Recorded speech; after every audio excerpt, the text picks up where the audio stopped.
Parce qu'elles ont... Dossier 8. Éclairage. Document 8. Faire la route tout seul, vous connaissez, non? Ça coûte cher, ce n'est pas bon pour l'environnement et c'est plutôt ennuyant. Alex a choisi une autre manière de voyager, avec Blablacar. C'est bien plus sympa, plus écologique et il partage même les frais d'essence et de péage avec ses passagers. À chaque fois qu'Alex part en week-end, il propose ses places libres sur Blablacar. Il indique ses préférences et Blablacar l'aide à fixer son prix par passager. Julie est étudiante, Vincent est architecte, Yves est prof de maths. Ils souhaitent tous faire le même trajet, mais leurs solutions de transport sont très chères, surtout en dernière minute.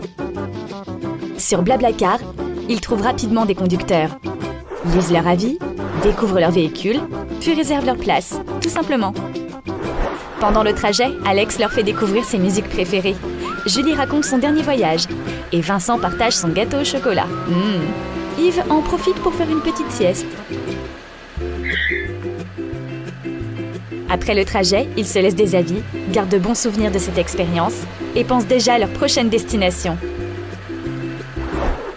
Grâce à Blablacar, Alex économise beaucoup d'argent, tout comme Clara qui va retrouver des amis à un festival, Pierre et Nadine qui vont souvent chez leur fille, Chris qui va voir un client. Le covoiturage est un nouveau moyen de transport fiable et illimité.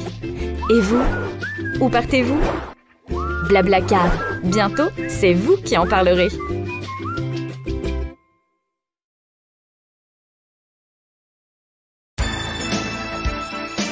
La vie au quotidien. Document 1. Bonjour, bienvenue dans Vision de demain numéro 5. Alors une fois n'est pas coutume, aujourd'hui nous allons nous intéresser à l'actualité. Et c'est pour cela que j'ai le plaisir de recevoir Benjamin Lesage. Bonjour Benjamin. Bonjour, merci de m'accueillir à Radio Zolkin. Alors Benjamin, vous êtes avec votre épouse Yasmine, porteur du projet d'éco-village Eotopia. Oui, pas seulement, on est aussi avec deux autres personnes, donc Raphaël Felmer et Nieves Palmer. D'accord. Alors, Eotopia, ce n'est pas un projet parmi tant d'autres, c'est à la fois un projet un peu typique, mais ce qui nous a intéressé, nous, à Vision de demain, c'est que vous avez incarné véritablement, expérimenté les valeurs que vous mettez en avant dans ce projet d'éco-village et qui fait que vraiment ça en fait tout l'intérêt. Donc c'était vraiment pour nous l'idée que Eotopia c'est une utopie qui peut paraître lointaine, mais nous voulons aller vers cette utopie parce que nous pensons qu'un jour ce sera possible. Et Eo en latin ça veut dire aller, c'est l'idée de mouvement, donc c'est aller vers l'utopie. Très bien. Donc là, Eotopia est encore au niveau virtuel. On est à la recherche d'un terrain. On va aller le chercher plus activement à partir de novembre. Mais plus qu'un terrain, ce qu'on recherche, c'est une commune, un élu, un responsable politique qui soit intéressé à faire un échange donc avec nous, donc à nous céder un terrain en friche. J'ai déjà rencontré deux couples qui se sont fait offrir un terrain par une commune en échange de la création d'une AMAP. Donc ça se fait, on peut se faire donner un terrain si la commune est intéressée par une certaine activité. Donc nous, on veut pas créer une activité commerciale, mais une activité éducative. On veut créer en fait un centre de vie communautaire. Donc ce sera un centre de vie où on pourra vivre ensemble, où tous les habitants du village pourront participer, tout ça.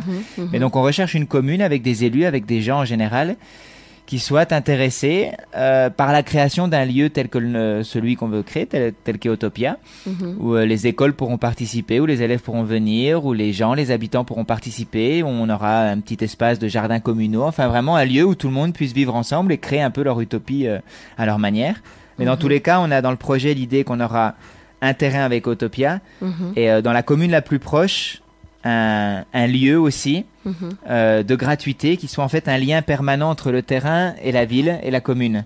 Aussi pour toujours parce qu'on veut pas être fermé au monde et on veut pas être perdu non plus au bout d'un petit chemin en terre. Donc ce sera toujours une connexion et puis une certaine permanence dans la commune pour participer, puis aussi pour vivre, pour pas rejeter en fait cette société qui a tous ses défauts mais est aussi là et qui est aussi la nôtre et dans laquelle on veut vivre, on veut participer.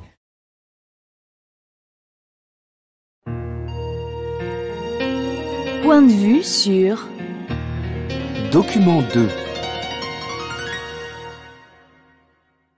Eh bien, j'ai eu envie de proposer la création d'un éco-village pédagogique et intergénérationnel qui allait mettre en relation les enfants scolarisés à l'école avec des personnes retraitées.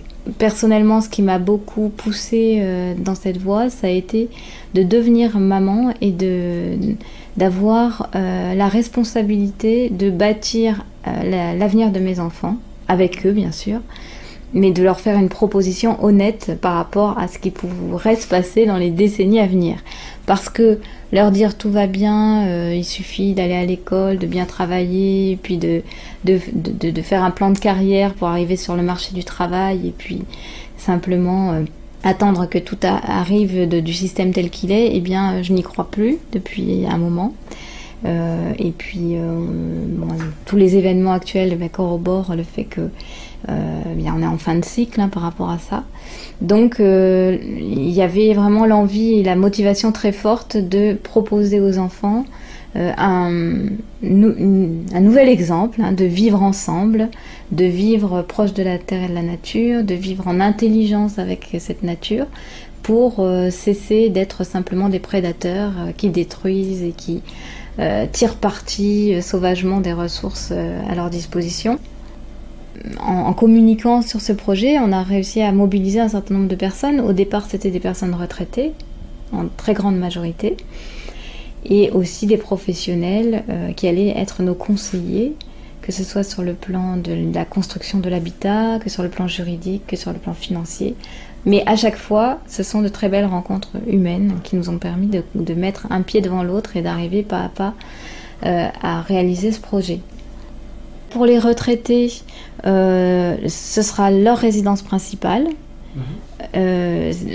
L'idée, c'est que ces retraités puissent être actifs, s'investir de manière bénévole et spontanée dans tout ce qui peut être vivant sur ce lieu, donc que ce soit l'agriculture, l'éducation, venir à l'école faire des ateliers, partager du temps avec les enfants, aider à la cuisine, être responsable de bibliothèque. Voilà, donc c'est vraiment des retraités très actifs. Et puis, ceux qu'on appelle des actifs, ce sont des familles qui vivent aussi sur le hameau et qui, eux, sont occupés à créer de l'activité professionnelle. Mais vivre ensemble, ça veut dire aussi se réunir régulièrement pour gérer le lieu, pour prendre des décisions concernant le lieu. Ça veut dire vivre ensemble, ça veut dire aussi au quotidien des enfants qui vont d'une maison à l'autre, une vie de quartier qui est très très intense.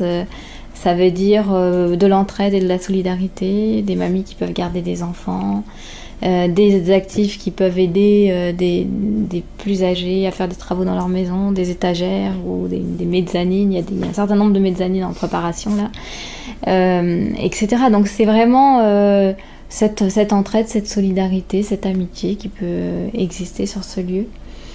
Et avec des projets aussi, des projets de développer le projet agricole, des projets d'aller plus loin dans des initiatives d'autosuffisance. Voilà, donc c'est vraiment, il y a un bien commun, qui est la terre qui est sous nos pieds, qui est les maisons dans lesquelles nous habitons, dont nous ne sommes pas propriétaires.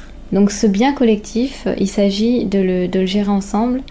Et dans ce bien collectif, il y a aussi ces générations montantes. Eh bien, tous ces enfants sont aussi considérés comme le capital de la vie humaine sur cette terre. Donc, nous avons à cœur de leur donner les meilleures conditions pour grandir. C'est important pour nous de pouvoir témoigner. Donc, moi, je me rends compte que de pouvoir parler de tout ça à beaucoup de visiteurs qui viennent, ça me donne plein d'espoir et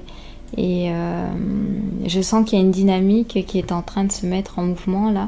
Et pour moi, c'est important parce que l'objet, c'était pas de faire un radeau de la Méduse, hein. C'est de nous faire au secours, le monde va mal, enfermons-nous dans une bulle où tout va bien. Non, c'était pas ça du tout. Donc le fait que ça circule bien, que l'information circule, que les gens viennent s'imprégner, que ça leur donne de la force pour aller faire leur propre projet, eh bien ça pour moi, c'est très important.